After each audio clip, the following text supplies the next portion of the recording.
आपणा सर्वांना नमस्कार. मी रुद्रशेखर जोशी, केसरीनंदन आध्यात्मिक यूट्यूब चॅनलमध्ये आपल्या सर्वांचे स्वागत आहे. आज आपण ह्या व्हिडिओत जाणून घेऊया पौष महिन्यात शुक्ल पक्ष देणाऱ्या पुत्रदा एकादशीची व्रतकथा.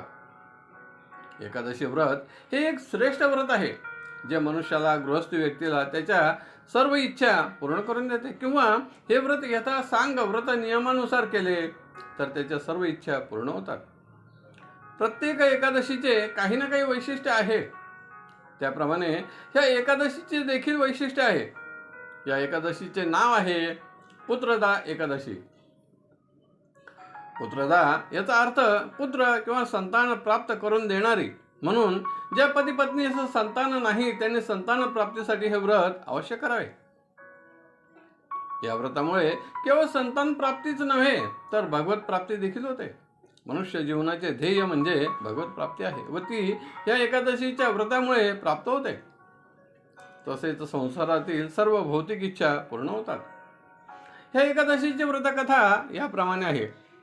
एकदा युधिष्ठिराने भगवान श्रीकृष्णास विचारले, हे भगवंता, मी आपल्याकडून काही एकादशींच्या व्रतकथा ऐकल्यात. आज आपण मला पौष महिन्यात शुक्ल पक्ष देणाऱ्या पुत्रदा एकादशीची व्रतकथा सांगावी अशी मी आपणास विनंती करतो. असे म्हणून भगवान श्रीकृष्णास प्रणाम केला. त्यानंतर भगवान श्रीकृष्णांनी कथा सांगण्यास प्रारंभ केला. हे युधिष्ठिरा, फार पूर्वी भद्रावती नावाच्या नगरीत सुकेतुमान नावाचा राजा राज्य करीत होता. त्याच्या पत्नीचे नाव होते शैव्या. राजा व त्याची पत्नी दोघेही धार्मिक होते. त्यामुळे प्रजाजनही धार्मिक होते. राज्यकारभार उत्तमरित्या सुरू होता. पण एक दुःख होते, ते म्हणजे राजास संतान नव्हती. धन धान्य ऐश्वर सारे काही होते पण संतान सुख नव्हते. त्यामुळे दोघेही चिंताग्रस्त होते. एकदा राजा तर्पणविधी करीत होता. त्यावेळी त्याच्या मनात सहज विचार आला, आपण तर तर्पणविधी करीत आहोत पण आपल्याला संतान नाही. त्यामुळे पुढे आपले तर्पण कोण करेल? आपल्याला सद्गती कशी प्राप्त होईल? राजाने तर्पण तर पूर्ण केले.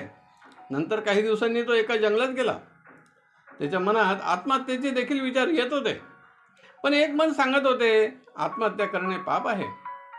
असाच विचार करीत करीत जंगलात जात जात दुपारची वेळ झाली. माध्यान्ह समय सूर्य माथ्यावर आला. त्यामुळे त्यास तहान लागले. पण त्यास जलाशय कुठे दिसत नव्हते. आणि पुढे गेल्यानंतर त्यास एक सुंदर जलाशय दिसले. वेगवेगळे पशु पक्षी आपल्या परिवारासहित आनंदाने विहार करताना दिसले. हे पाहून राजा पुन्हा जास्त दुःखी झाला. तितक्यात त्यास काही मंत्रध्वनी ऐकू आले. राजाने त्या दिशेने पाहिले तर त्यास एक आश्रम दिसला व बाहेर काही ऋषी मंत्रोच्चारासहित यज्ञ करीत असल्याचे दिसले.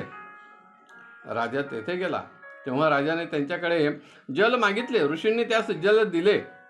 त्याने ते ग्रहण केले व नंतर विचारले, हे राजन, आपण कोण आहात? आपण चिंताग्रस्त दिसत आहात. आपल्या चिंतेचे काय कारण आहे? राजाने आपली ओळख करून दिली. मी भद्रावती नगरीचा राजा सुकेतुमान आहे. मला सर्व सुख आहे पण संतान प्राप्ती नाही. त्यामुळे मी व पत्नी आम्ही दुःखी आहोत. यासाठी काही व्रत उपासना असेल तर आपण मला सांगावे, मी अवश्य करेन. असे सांगितल्यावर ऋषींनी सांगितले, हे राजन, आता काही दिवसातच पौष महिना सुरू होईल. त्यात शुक्ल पक्ष देणाऱ्या एकादशी पुत्रदा एकादशी असे म्हणतात. या एकादशीचे व्रत कसे करावे ते मी तुम्हाला सांगतो. ते केल्याने तुझी ही इच्छा पूर्ण होईल. राजास सर्व विधी समजावून सांगितला. राजाने तो ऐकून घेतला व मी पुत्रदा एकादशीचे व्रत अवश्य करेन असे सांगितले. पण हे ऋषीवर, आपण कोण आहात? आपली ओळख मला सांगितली तर आनंद होईल. तेव्हा ऋषींनी ओळख सांगितली. आम्ही विश्वदेव ऋषी आहोत. येथे आश्रमात आम्ही 10 ऋषी राहतो. वासु, सत्यम, क्रतु, दक्ष, काल, काम, तृती, पुरुरवा, मार्द्र, कुरु. हे ऐकून राजास आनंद झाला. त्याने ऋषींना प्रणाम केला. ऋषींनी आशीर्वाद दिला. पुन्हा आपल्या राज्यात परत आला. आपल्या पत्नीस सर्व वृत्तांत सांगितला व पुढे हे एकादशीचे व्रत त्याने यथासांग केले. त्यामुळे भगवान विष्णूंची त्याच्यावर कृपा झाली. यथावकाश राणी गर्भवती राहिली व पुढे एक पुत्रास जन्म दिला व सुखाने संसार केला. अशा ह्या एकादशीची व्रतकथा केवळ श्रवण जरी केली तरी अश्वमेध यज्ञाचे फल प्राप्त होते. ही कथा ब्रह्मवैवर्त पुराण व्रत परिचय व्रत शिरोमणी या ग्रंथात दिले असून ती संकलित करून ह्या व्हिडिओत प्रस्तुत केले आहे. आपणास आवडले असेल तर जरूर लाईक करा, शेअर करा आणि व्हिडिओच्या खाली असलेल्या सबस्क्राईब शब्दावर जरूर क्लिक करा. धन्यवाद. नमस्कार. जय केसरी नंदन.